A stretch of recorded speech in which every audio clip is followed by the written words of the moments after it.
I spent 28 years making sure nobody died on my watch, but this spoiled kid thought safety was just something that slowed down his profits. He fired me for refusing to use his experimental explosives, then watched his whole operation blow up in his face.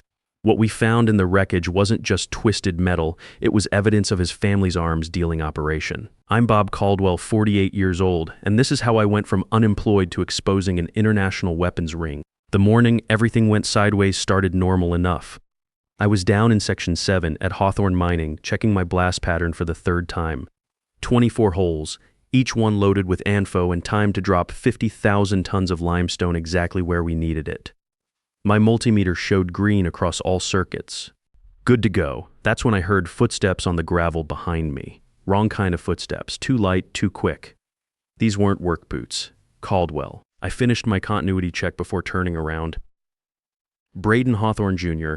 was standing there in his designer safety gear, checking some fancy watch that probably cost more than my truck. 29 years old, fresh MBA, and he'd been running this place for exactly 3 weeks, Mr. Hawthorne, I said, wiping my hands on my coveralls. You're inside the blast zone. We go live in 25 minutes. Change of plans. He was already pulling out his phone. I've got precision charges coming in 10 minutes. Half the yield, twice the accuracy. My blood pressure went up about 20 points. What precision charges? I haven't seen any safety data. That's the beauty of it, Braden said, like he was explaining something to a child. These are military-grade demolition charges, modified for civilian use. My contact at a defense contractor hooked us up. I stood up slowly. This kid was talking about using untested explosives on a live site. We stick with the approved ANFO pattern. That's what's been calculated for this geology. Come on, Caldwell. This isn't 1995. We're talking precision engineering here, not your grandfather's dynamite sticks. Kid, I said, keeping my voice level, I've been doing controlled demolition since you were in middle school. You don't experiment with unknown explosives. His face went red. I'm not kid, I'm your boss, and I didn't bring you back from the Stone Age so you could lecture me about innovation. The thing is, Section 7 sits right on top of a geological fault. I'd been mapping it for months, calculating blast patterns that would work with the unstable rock layers. Switch to different explosives with unknown burn rates, and all that careful planning goes out the window. The answer is no, I told him. We use tested procedures or we don't shoot at all. That's when Braden's eyes went cold. You're fired. Caldwell. He grabbed his radio. Security to Section 7. And Danny, get over here. You're taking over the blast. Danny Sullivan came running over from the equipment truck. Good kid, 23 years old, 6 months into his apprenticeship with me. The look on his face when he heard what was happening, pure terror. Sir, I'm not certified for lead blaster, Danny said, his voice shaking. Bob's been training me, but you have provisional credentials. Braden cut him off. That's enough. The new charges will be here in 5 minutes. I stepped between them. Danny, listen to me. You don't know the characteristics of these explosives. If you mistime the delays on this fault line, stop talking to my employee, Braden shouted. 2 security guards were already walking over. I knew both guys. They looked miserable about the whole thing. Sorry, Bob, one of them muttered. I looked at Danny one last time. The kid was holding that detonator like it might explode in his hands. Danny, I called as they walked me toward the gate. Check the burden distance on holes 18 through 24. If it's less than 8 feet, you deck those charges. You hear me? They drove me off the property, but I didn't go home. Instead, I took the old logging road up Miller's Ridge about 3 miles away with a clear view of the quarry valley. I parked my truck and waited. At 9:47 a.m., I felt it through the suspension before I heard anything. Not the sharp crack of a controlled blast, but a deep rolling boom that went on way too long. Wrong frequency, wrong duration. I got out and looked toward the valley. The dust cloud rising up wasn't the gray limestone dust you'd expect. It was brown and black. My phone rang before the sound even finished echoing off the hills. Bob, it was Tony Ricci, our union rep. Please tell me you weren't anywhere near Section 7. I'm up on Miller's Ridge. What happened? Danny tried to follow your pattern, but those charges burned too fast. The sequence got compressed. Instead of dropping the rock into the pit, it blew backward toward the facility. My stomach dropped, casualties, 4 injured, including Danny. He's alive, but they're airlifting him to Pittsburgh. And Bob, the blast didn't just take out the processing plant. It collapsed part of the old Section 4 tunnel system. Section 4 had been closed for 15 years, supposedly flooded out. But that brown dust cloud was telling a different story. Tony, I said, I'm coming back. Don't. Braden's already telling everyone you sabotaged the charges before you left. He's saying you rigged them to fail out of spite. I hung up and dialed a number I hadn't used in years. Casey Reynolds, my old ATF contact from when I was disposing of leftover ordnance after getting out of the Marines. Casey, it's Bob Caldwell. I need to cash in that favor. You sound like you're calling from a disaster zone, Bob. What happened? Not a disaster zone yet, I said, watching emergency vehicles stream toward the quarry. But it will be if you don't get down to Hawthorne Mining in the next 2 hours. By evening, my face was on the local news. They were calling it an industrial sabotage incident, and I was the disgruntled former employee who'd supposedly rigged the blast to fail. The reporter made it sound like I'd blown up the place out of spite. I spent that night in my garage workshop, documenting everything. Every conversation with Braden, every safety protocol he'd ignored, every warning I'd given about those experimental charges. The Marines taught me to keep detailed logs, and those logs were about to save my reputation. Casey called at 11 p.m. Bob, I'm on scene with a joint ATF-BI task force. We need to meet. I'm listening. Those precision charges your boy used, they're modified M183 demolition charges. Someone stripped the military casings and repackaged them for civilian use. That makes this federal jurisdiction. Where did Braden get them? Still working on that. But when the blast collapsed that tunnel entrance, we found something interesting. Can you meet me at the old Section 4 access road in an hour? I drove out there in the dark, following Casey's government SUV down a muddy trail I hadn't used since Section 4 closed. She had 2 other agents with her, all wearing tactical gear. Local fire department found this checking for gas leaks, Casey said, pointing to where the tunnel entrance used to be. I shined my flashlight into the opening. Instead of the flooded tunnels I expected, I saw a dry storage space with military-grade shelving. Those shelves were packed with weapons crates. Jesus, I whispered. AK-47s, RPGs, even some Stinger missiles, Casey said. This isn't just a mining operation, Bob. Hawthorne Sr.'s been running an arms-dealing network. The quarry was cover. What about his son? That's where it gets interesting.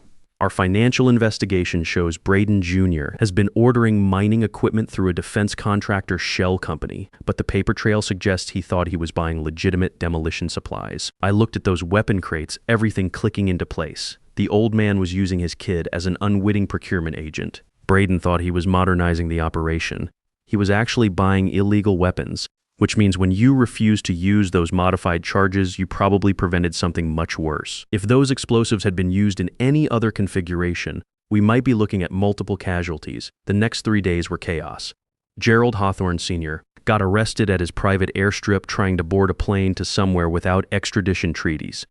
The FBI found evidence connecting him to arms sales to at least 4 different criminal organizations. Braden Jr. turned himself in when he realized what his father had been using him for.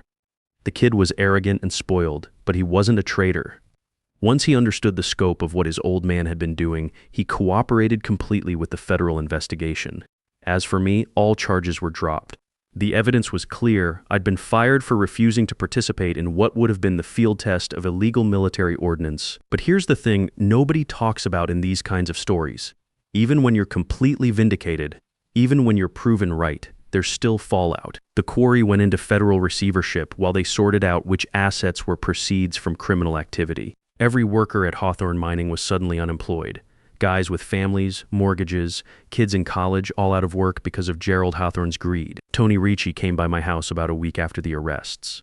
The pension fund's frozen, he told me over coffee in my kitchen. Feds are treating it as potentially tainted money until they can trace every deposit. Could take years to sort out. What about the guys, scattered to the wind? Some found work at other quarries, but most of those are union shops with waiting lists. Danny's still in the hospital, but he'll recover. Kids asking about you. I'd been thinking about Danny a lot. He was just following orders, trying to do what his boss told him. In a way, he was as much a victim as anyone. Tony, I said, what if there was another way? What do you mean? What if someone bought the quarry assets when they go to auction? Someone who knew the operation, who could get it running again. Tony looked at me like I'd lost my mind. With what money? And who'd want a blown-up quarry with a weapons cache in the basement? I'd been thinking about that too. I had my military disability payments, some money saved up from nearly 3 decades of steady work, and there were veteran business loans available, especially for guys who wanted to hire other veterans. Maybe someone who sees potential instead of problems, I said. The federal asset auction was scheduled for 6 months out. That gave me time to get my financing together. Time to put together a business plan that made sense. Time to figure out how to turn a disaster site into something useful. Casey stopped by the night before the auction. You sure about this, Bob? You're bidding on a property that was the center of an international arms dealing operation. I'm bidding on a training facility, I told her, a place where we can teach people the right way to handle explosives. The auction was held in the county courthouse on a gray October morning. I sat in the back row wearing my only good suit, which was about 10 years old and tight in the shoulders. There weren't many bidders. Most people didn't want anything to do with a property that had been the center of an international weapons scandal. The auctioneer started the bidding at $2 million for the entire Hawthorne mining complex. That included 500 acres, all the equipment that hadn't been damaged in the blast, and the mineral rights. In normal circumstances, it would have been worth 10 times that much. These weren't normal circumstances. A real estate developer bid $2.2 million, probably thinking he could turn it into a shopping center or housing development. I bid $2.3 million. Another mining company went to $2.5 million. I went to $2.6 million. The bidding stalled there. Everyone else was doing the math on cleanup costs, environmental assessments, and the PR nightmare of being associated with the Hawthorne name. I was thinking about something different, potential. Going once, going twice, sold to Mr. Caldwell for $2.6 million. I walked out of that courthouse as the owner of what most people considered a contaminated industrial site, but I saw it differently. I saw the most realistic explosive training facility on the East Coast. The paperwork took another 2 months. Federal agencies had to certify that all the weapons had been removed from the underground storage areas. Environmental inspectors had to confirm that the blast hadn't released any hazardous materials. Insurance companies had to figure out how to write policies for a business that involved teaching people to blow things up safely. But by December, I was standing at the front gate with a crew of contractors, looking at plans for the Caldwell Defense Training Center. "You sure about this, Bob?" Tony Ricci asked. He was helping me coordinate the renovation work. "Lot of bad memories in this place. That's exactly why we need to do this," I told him. Turn something that represented greed and corruption into something that serves the community. The first thing we did was seal the old Section 4 tunnels permanently. Pumped them full of concrete until there was no trace left of Gerald Hawthorne's weapons storage. That part of the property would stay buried forever. Then we got to work on the training areas. We set up controlled blast zones where students could practice with different types of explosives under safe conditions. Built classrooms for the theory and safety protocols, created a realistic simulation area where law enforcement and military contractors could train for real-world scenarios. Danny Sullivan was my first hire. He'd made a full recovery from his injuries, but more importantly, he'd learned the hard way why safety protocols exist. Nobody would ever again convince that kid to cut corners on explosive safety. "You really want me back?" Danny asked when I offered him the job. "After what happened?" "What happened wasn't your fault," I told him. "You were put in an impossible situation by someone who should have known better. But you learned from it, and that's what makes you valuable now." Casey Reynolds helped me navigate the federal licensing requirements. Turns out there's a lot of paperwork involved in running a legitimate explosives training facility. Who knew? The ATF is actually excited about this, she told me one afternoon as we reviewed the permits. There aren't many places where law enforcement can get realistic demolitions training. Most of it's theoretical classroom stuff. "That's the problem," I said. "You can't learn to handle explosives by reading about it. You need hands-on experience under controlled conditions." By spring, we had our first class of students. 25 guys from various police bomb squads learning advanced demolitions techniques. Watching them work through the safety protocols I'd developed, seeing them understand why each step mattered, that was better than any paycheck. But the real satisfaction came a few months later when Braden Hawthorne Jr. showed up at my office. He'd served 18 months in minimum security federal prison. Part of his plea agreement included cooperation with ongoing investigations into his father's network. When he got out, most people in the industry wouldn't touch him with a 10-foot pole. "Mr. Caldwell," he said, standing in my office doorway like a kid called to the principal. "I know I have no right to ask, but I was wondering if we could talk." I gestured to the chair across from my desk. He looked different, thinner, humbler. Prison had knocked the arrogance out of him. "I wanted to apologize," he said, "for everything, for firing you, for not listening, for putting Danny and the others at risk. I thought I knew better, but I didn't know anything." "Apology accepted," I said. "What are you planning to do now? That's what I wanted to ask you about." "I've been thinking about what you said that day, about safety protocols and proper procedures. I'd like to learn how to do things the right way." I studied his face. The cocky MBA who'd fired me was gone. This was someone who'd been humbled by consequences. "I might have a position open," I said. "Safety compliance officer. Making sure all our training programs meet federal standards, but it would mean starting at the bottom, learning the business from scratch." "I'd like that," he said. "I'd like to learn how to do something useful." So I hired Gerald Hawthorne's son to help run the business I'd built on the ruins of his father's criminal empire. Some people thought I was crazy, but I've always believed in second chances. The irony wasn't lost on me. The spoiled rich kid who'd once called me old school was now learning safety protocols from the ground up. He was good at it too, once he stopped thinking he knew everything. Tony stopped by one evening as I was finishing up some paperwork. We stood on the porch of the main office, looking out over the training areas where tomorrow's class would be learning proper blast techniques. "You ever think about what would have happened if you just used those experimental charges that morning?" Tony asked. "All the time," I said. "If I'd compromised that morning, if I'd let him use those experimental charges, we never would have discovered the weapons cache. Gerald Hawthorne would still be running guns to terrorists, and his son would still be an unwitting accomplice. So getting fired was the best thing that happened to you. Getting fired was the best thing that happened to a lot of people I corrected, including Braden." 3 years later, the Caldwell Defense Training Center is booked solid 6 months in advance. We train bomb squad officers from 12 different states, military contractors preparing for overseas deployment, and federal agents who need realistic explosive scenarios. Danny runs our advanced demolitions course, and he's become one of the best instructors I've ever seen. Braden manages our safety compliance program and has probably prevented more accidents in 3 years than most people see in a career. He still drives a nice car and wears expensive clothes, but now he earned them through competence instead of inheritance. The old Section 7, where everything started, is now our main training pit. Students learn proper blast patterns on the same geology that nearly killed 4 people when handled incorrectly. There's a plaque there that reads, "Expertise earned through experience, respect the process." Last month, Casey Reynolds brought a group of new ATF agents through our program. Watching them practice evidence collection techniques on a simulated crime scene, I couldn't help thinking about how different things could have been if Gerald Hawthorne had succeeded in his plans. "You've built something special here, Bob," Casey told me as her agents packed up their gear. "This place has trained over 500 law enforcement officers in the past 3 years. It's not about the numbers," I said. "It's about making sure they go home safe to their families. That's really what it all comes down to. Every safety protocol, every procedure, every time we make someone repeat a sequence until they get it right, it's about bringing people home alive." The local newspaper did a feature story about us last year, calling it a remarkable transformation. They interviewed some of the workers who lost their jobs when Hawthorne Mining collapsed. Most of them said they were grateful the truth came out, even though it cost them their livelihoods in the short term. "Better to be unemployed than to unknowingly work for criminals," one of them told the reporter. "Danny's become something of a local celebrity. High schools invite him to speak about workplace safety and the importance of speaking up when something doesn't seem right. He tells students about the morning he almost died because he was afraid to challenge authority. Mr. Caldwell saved my life by refusing to compromise on safety," he always tells them. But more than that, he showed me that doing the right thing isn't always easy, but it's always worth it. Braden gives talks too, mostly to business school students about corporate responsibility and the dangers of cutting corners.